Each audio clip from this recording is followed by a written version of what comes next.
Cylinder അഥവാ വൃത്തസ്തൂപികയുടെ curved surface area അഥവാ വക്രപരപ്പ് കാണുന്ന ഫോർമുല നോക്കാം. കർവ്ഡ് സർഫസ് ഏരിയ ഞാൻ ചുരുക്കി CSA എന്ന് എഴുതി.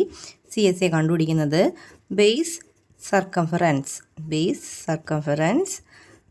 Into height. എന്താ ബേസ് സർക്കംഫറൻസ് എന്ന് പറഞ്ഞാൽ പെരിമീറ്റർ അല്ലേ? അത് തന്നെയാണ് സർക്കംഫറൻസ് എന്ന് പറഞ്ഞാൽ. പാദ ചുറ്റളവ് ഇൻറ്റു ഉയരം. പാദ ചുറ്റളവിനെ ഉയരം കൊണ്ട് ഗുണിച്ചാൽ കർവ്ഡ് സർഫസ് ഏരിയ കിട്ടും. ഇതൊരു ഫോർമുലയൊക്കെ നമുക്ക് എങ്ങനെ പഠിക്കാം? എന്താണ് വൃത്തസ്തൂപിക അഥവാ സിലിണ്ടറിൻ്റെ ബേസ് എങ്ങനെയായിരിക്കുന്നത്? സർക്കിൾ അല്ലേ? സർക്കിളിൻ്റെ സർക്കംഫറൻസ് എന്താണ്? 2πr. അപ്പോൾ അതിന് ഇൻറ്റു ഹൈറ്റ്, അപ്പോൾ 2πr. ചിലപ്പോൾ കർവ്ഡ് സർഫസ് ഏരിയ അഥവാ വക്രപരപ്പ് കാണാനുള്ള ഫോർമുല 2πrh. എങ്ങനെയാണ് ടോട്ടൽ സർഫസ് ഏരിയ കാണുന്നത്? അതായത് കർവ്ഡ് സർഫസ് ഏരിയയും രണ്ട് ബേസ് ഏരിയകളും കൂടെ കൂട്ടിയെടുക്കുമ്പോൾ നമുക്ക് ടോട്ടൽ സർഫസ് ഏരിയ കിട്ടും. കർവ്ഡ് സർഫസ് ഏരിയ, സിലിണ്ടറിൻ്റെ കർവ്ഡ് സർഫസും മുകളിലൊരു ബേസ് താഴെ ഒരു ബേസ്, അപ്പോൾ അതിൻ്റെ മൊത്തം ഏരിയയാണ് total surface area. In a school building, there are 12 cylindrical pillars, each of base diameter half meter and height 4 meters. First part question, what is the curved surface area of a pillar? Second part, what is the total cost of painting all the pillars at 80 rupees per square meter? ഒരു school കെട്ടിടത്തിൽ വൃത്തസ്തംഭാകൃതിയിലുള്ള 12 തൂണുകളുണ്ട്. ഓരോന്നിൻ്റെയും പാദവ്യാസം 1/2 മീറ്ററും ഉയരം 4 മീറ്ററുമാണ്. ഒരു തൂണിൻ്റെ വക്രതല പരപ്പളവ് എത്രയാണ്? എല്ലാ തൂണുകളും ചായം പൂശുന്നതിന് ചതുരശ്ര മീറ്ററിന് 80 രൂപ നിരക്കിൽ എത്ര രൂപ ചെലവ് വരും? ഒന്നാമത്തെ ചോദ്യത്തിൽ പറഞ്ഞിരിക്കുന്നത് 12 സിലിണ്ടറിക്കൽ പില്ലേഴ്സ് ഉണ്ട്, വൃത്തസ്തൂപിക ആകൃതിയിലുള്ള തൂണുകൾ. ഓരോന്നിൻ്റെയും പാദത്തിൻ്റെ വ്യാസമാണ്, ബേസ് ഡയമീറ്റർ ആണ് തന്നിരിക്കുന്നത്, 1/2 മീറ്റർ. അതുപോലെ ഉയരം 4 മീറ്ററും. നമുക്ക് കണ്ടുപിടിക്കേണ്ടത് കർവ്ഡ് സർഫസ് ഏരിയ. ഇവിടെ തന്നിരിക്കുന്നതൊക്കെ എന്താണെന്ന് നമുക്ക് എഴുതാം. ഡയമീറ്റർ ഇവിടെ തന്നിട്ടുണ്ട്. ഡയമീറ്റർ എത്രയാണ്?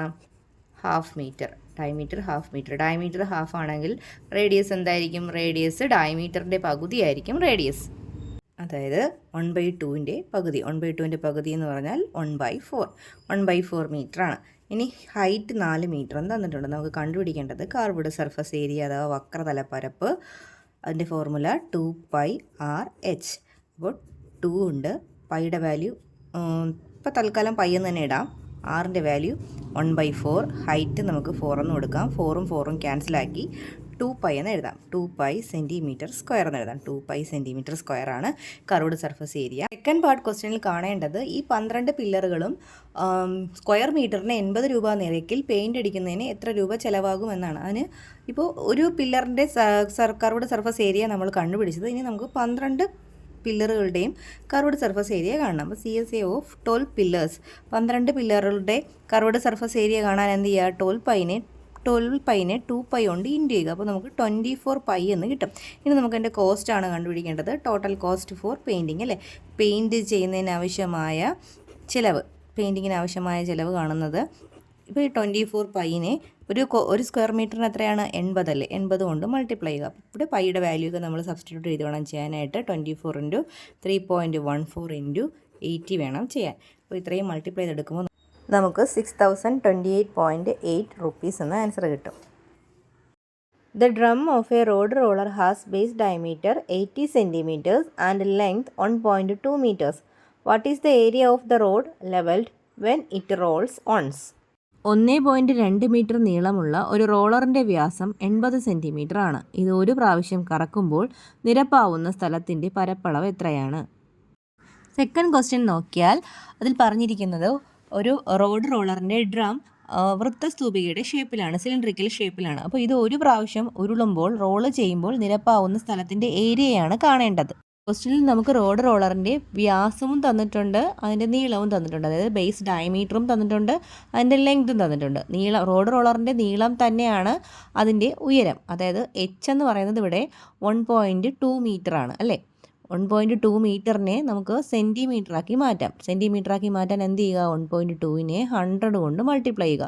100 കൊണ്ട് ഇൻറ്റു ചെയ്യുമ്പോൾ നമുക്ക് 120 സെൻറ്റിമീറ്റർ എന്ന് കിട്ടും. ഇനി ഡയമീറ്റർ എത്രയാണ് തന്നിരിക്കുന്നത്? 80 സെൻറ്റിമീറ്റർ. ഇതിൽ നിന്ന് റേഡിയസ് കണ്ടുപിടിക്കാൻ ഡയമീറ്ററിൻ്റെ പകുതി എടുക്കുക. 80നെ 2 കൊണ്ട് ഭാഗിച്ചാൽ നമുക്ക് ആരം കിട്ടും. 40 സെൻറ്റിമീറ്റർ ആണ് റേഡിയസ്. ഇനി കർവ്ഡ് സർഫസ് ഏരിയ അഥവാ വക്രപ്പരപ്പ് കാണാനുള്ള ഫോർമുല 2πRH ആണ്. വാല്യൂസ് സബ്സ്റ്റിറ്റ്യൂട്ട് ചെയ്യാം. 2 × പൈയുടെ വാല്യൂ 3.14, ആറിൻ്റെ വാല്യൂ 40, ഹൈറ്റ് എത്രയാണ് 120. എല്ലാം കൂടി മൾട്ടിപ്ലൈ ചെയ്യുമ്പോൾ നമുക്ക് 13,144 സെൻറ്റിമീറ്റർ സ്ക്വയർ കിട്ടും. The curved surface area of a cylinder is equal to its base area. What is the relation between its base radius and height? ഒരു വൃത്തസ്തംഭത്തിൻ്റെ വക്രപ്പരപ്പും പാദപ്പരപ്പും തുല്യമാണ്. പാദത്തിൻ്റെ ആരവും സ്തംഭത്തിൻ്റെ ഉയരവും തമ്മിലുള്ള ബന്ധം എന്താണ്? ക്വസ്റ്റ്യനിൽ പറഞ്ഞിരിക്കുന്നത് ഒരു സിലിണ്ടറിൻ്റെ കർവ്ഡ് സർഫസ് ഏരിയയും ബേസ് ഏരിയയും തുല്യമാണ്. അതായത് വക്രതല പരപ്പളവും അതിൻ്റെ പാദപരപ്പളവും തുല്യമാണെങ്കിൽ റേഡിയസും ഹൈറ്റും തമ്മിലുള്ള റിലേഷൻ, ആരവും ഉയരവും തമ്മിലുള്ള ബന്ധം എന്താണ്?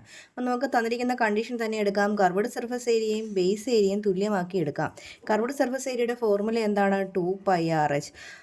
അതുപോലെ ബേസ് ഏരിയ പാദപരപ്പളവിൻ്റെ ഫോർമുല πr². ഇവിടെ പൈ നമുക്ക് ക്യാൻസലാക്കി കളയാം. അതുപോലെ ഇവിടെ r² ഒരു ആറും പോവും, ഇവിടുത്തെ ഒരു ആറും ക്യാൻസലായി പോയാൽ നമുക്ക് 2h = r എന്ന് കിട്ടും. അതായത് radius is toys of radius എന്താണ്? ടോയ്സ് ദ ഹൈറ്റ് ആണ് അല്ലേ? റേഡിയസ് എന്ന് പറയുന്നത് ഹൈറ്റിൻ്റെ എത്രയാണ്? ഇരട്ടിയാണ്. Radius equals toys the height. A rectangular sheet of metal with sides 48 cm and 25 cm is rolled into a cylinder of height 25 cm and its ends are closed with exactly fitting circles. What is the total surface area of the cylinder?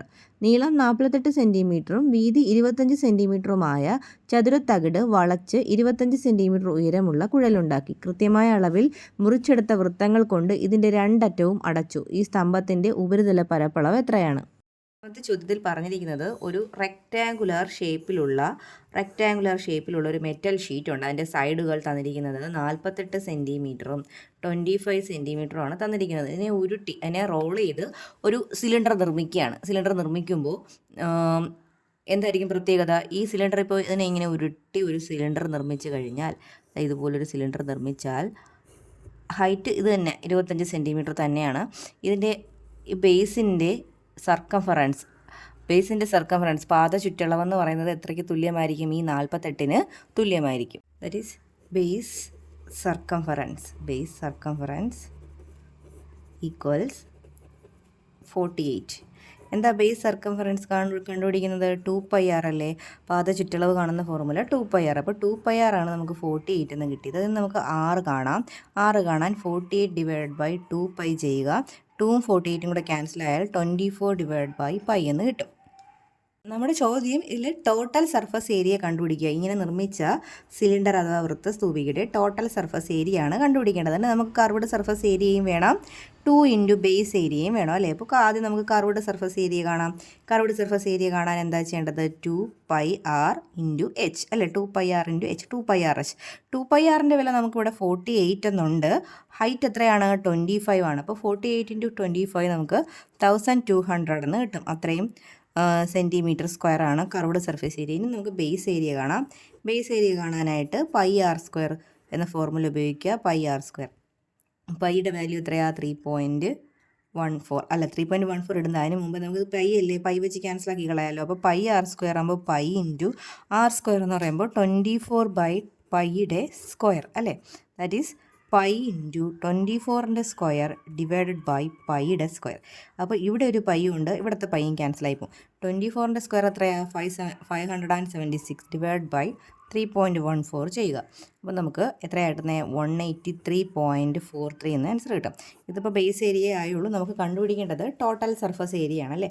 അപ്പോൾ total surface area കാണാൻ എന്താ formula ഇവിടെ എഴുതി വെച്ചിട്ടുണ്ടല്ലോ? Curved surface area plus that is 1200 plus 2 × base area 2 × 183.43.